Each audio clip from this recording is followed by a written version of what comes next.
Hello, welcome back to another fun-filled episode of the Hammercast. I'm your host, Alex, the Hebrew Hammer Sulkin. Today, I want to talk a little bit about some bodyweight movements that you should avoid like the plague.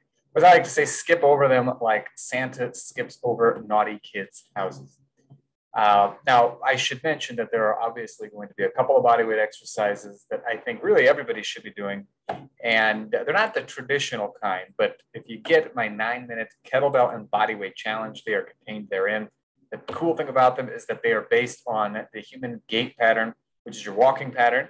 And the stronger that gets, the better you get at that, the easier a ton of other things become. All right.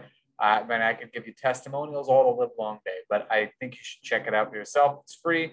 Go to 9minutechallenge.com, snag thyself a copy, and put it in action. I think you're going to find too that because you can do it in addition to everything else that you're doing, it's going to complement your training, not complicate it. You don't have to put your regular workouts to the side. So 9minutechallenge.com, get yourself a copy and enjoy. Now, again, I want to talk about, like I said, bodyweight exercises that you can just avoid. And one thing that never ceases to amaze me is the number of folks out there who continue to peddle these BS bodyweight drills for the sake of making you sweaty, sore, and better at taking a beating to your joints and soft tissues, yet do nothing for your strength and really paltry little for your conditioning as well. While there's practically infinite number of bodyweight exercises out there, same with kettlebell, barbell, dumbbell, sandbag, you name it. There are only a chosen few that deliver 80% of the results that you're after, and their specialized variations would fill in the remaining 20%. And so here are a couple that you can put on the naughty list for this year. Number one would be burpees. They're useless, they're annoying.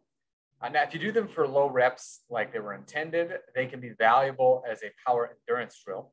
The very inventor of the burpee, he's an exercise physiologist from England named Royal Burpee. And yeah, that was his name. He even said that 4 in a row was enough. That was it. I would go one step further and say you should do 0 in a row, but that's just me. Another one, Flutter Kicks. You've probably seen these where you're laying on your back and you just kind of, wiggle your feet up and down a little bit.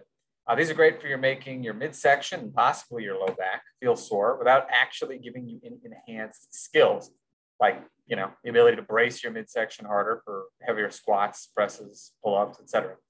If you want to sucker punch those gut muscles of yours, but with some actual results to back it all up, you can't do much better than dead bugs. So I would do those instead.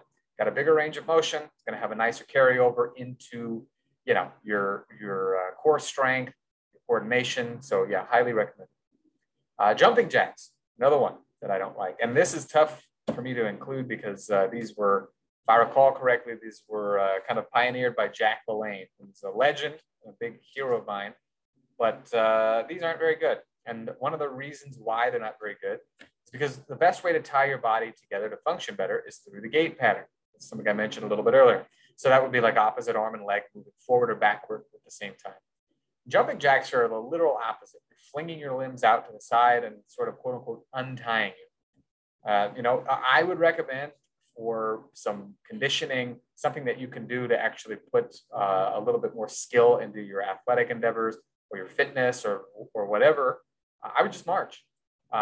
If you can sprinting is another great option. Not everybody's bodies are ready for sprinting, so I wouldn't jump into that right away. It's a good way to injure yourself if you're not very, very prepared. So, but marching is excellent.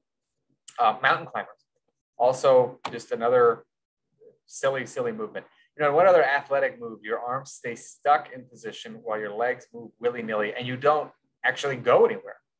So again, great for getting a burn in your shoulders, maybe your abs, but really zero carryover into anything else. I would skip these and I would crawl instead.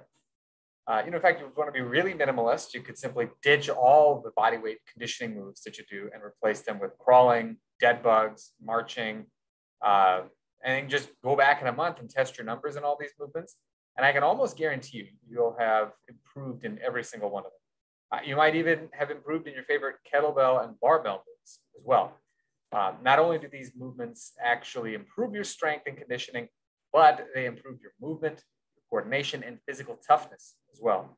And even cooler, they can actually make you leaner on top of all that.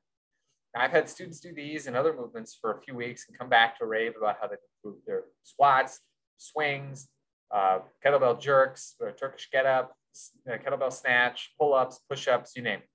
And it makes sense if you think about it, because these moves help you to recapture your ability to move the way you were made while reinvigorating your soft machine to take charge once again and become the badass unit it was made to be. So if your workouts have gone soft, limp, and disappointing, toss these moves in as finishers at the end of your training and watch as the needle starts moving on your progress once more. And of course, I would be remiss if I don't mention again, the 9-minute challenge contains all of these things. So, and plus a kettlebell movement that will help to really spice things up as well. All very simple to learn, not gonna interfere with the rest of your training. So go to 9minutechallenge.com or send a friend or family member to go get it if you've already got a copy, and enjoy yourself and enjoy reaping the rewards of some more fantastic gains that don't require you to do anything silly like burpees and flutter kicks and whatever else. Go forth, crush weakness, and as always, have fun, happy training.